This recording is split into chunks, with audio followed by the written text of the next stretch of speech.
I love the gallery. It's one of my favourite places to come because like there's always new exhibits and I always like seeing the new artwork. I think it's a very beautiful place and it's like very open-minded. I think it's great. I'd never been to a gallery before this one. This was my first trip here was with my secondary school. I love the gallery. I didn't like it at first. I found it quite boring, but as I got into the art course, I found myself coming here a lot, doodling and stuff. I found it really interesting actually recently as doing a sculpture of a head. We had to come and look at the Garman Ryan sculptured heads, and when you start to do it, you really appreciate how much work has gone into that. I selected a painting called, right, I need to try and pronounce it now. It's something like Rodi Depri Pricum or something. Rock drill, yeah. And the reason I picked that was because I always look at the techniques, and the techniques is like something really big to me in art. Like how it's sketched is how I like to draw. The one with rhododendrons and. I selected this like ivory seal thing, and it was small, and it had like holes in it, and it had patterns on it as well. It was 3 of them. Cutouts from magazines and flowers and a lot of delicate things like that put together on a big canvas, and from far away it looks like a painting of sorts, but when you get closer you can see it's quite rough, but it's still quite beautiful. I think it's probably from far away, very far away place, from maybe a cold climate because of the seals. It's sort of got pieces from all over the world, like it features elephants and people skiing, but it's symbolic of the Scottish landscape. Arab horses. I picked it because horses have always been in my life. Sorrow by Van Gogh. I really liked it because in it it's not just you see this woman crying, but it's not that brings out the emotion. It's the way she used the brush strokes. Green tiki face with big mother of pearl eyes. It was very pretty piece of work, and it was a necklace as well, I think. It's actually a necklace that you wear and it's supposed to empower you and it's supposed to be a talisman, but Jacob Epstein bought it because he thought it was for fertility, and also it was for his non-Western collection because he liked collecting things from non-Western society. Originally from New Zealand, and the person here told us that it likes to be touched, and it releases some sort of power from having that human contact, which is interesting seeing as it's kept in a case, but still. When we were down in the archives and he was talking about his son's past and his mental illness, I never knew any of that before.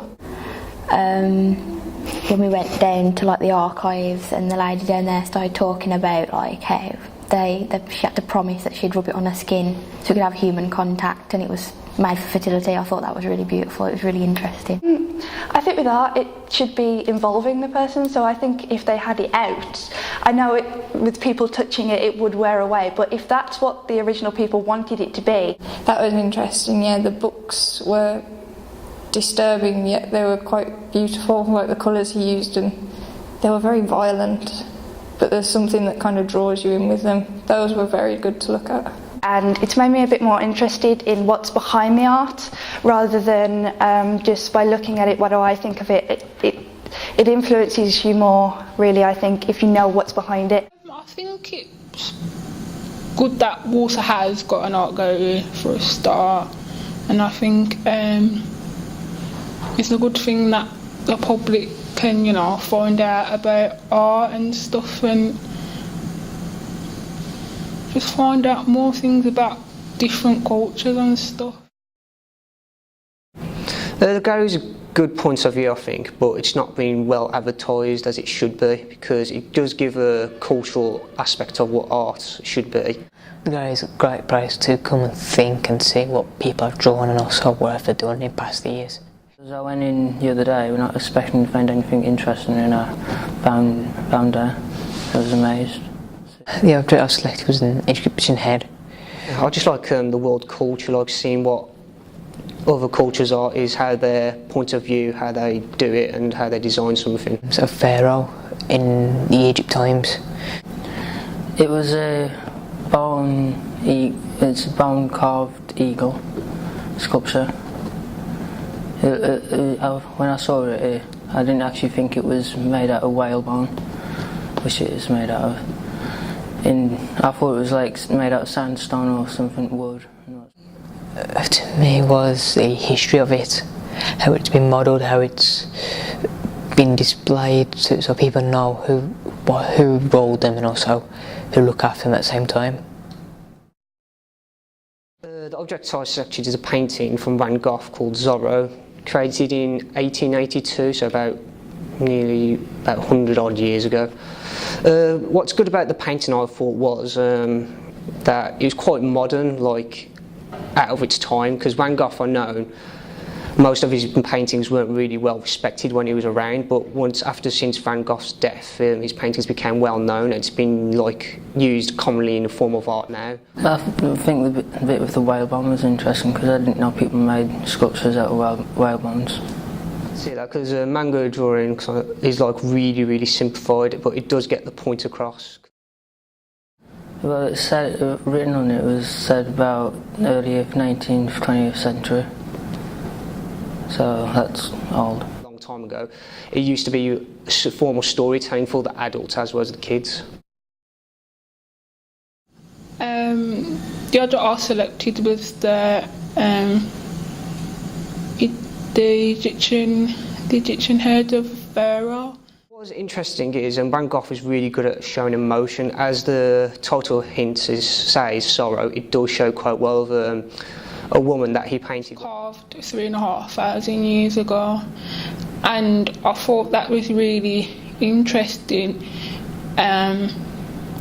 because it shows that at that time maybe the country was kind of more advanced. Selected a young Buddha statue. Whoever carved it, it took a long time and it took great skill because there wasn't really no machinery. Yeah, it was from North America. Maybe change your pre-perceptions of the country. I'm not a very religious guy. It's just the essence, what they stand for really, of peace and all that jazz. Learning about them and going through documentaries and stuff, it builds interest up in the art and stuff. It's like that eagle sculpture I looked at. If I went in there myself, I would have just looked at it 1 second and then just probably went off and looked at something else. But when I investigated it, I found it more interesting than what I thought. It's not, I wouldn't say it's moving, but it makes you think, what would he do? Talking about questions, putting your input across and learning what people think, how they think and what they want to do. Because there's statues with the eyes kind of almond, and other people have done that. So if anything, young brothers influenced them, other people. I find it really interesting because I'm not really into art, so I really find it interesting and looking at different pieces and stuff. So it's been an experience for me today, actually.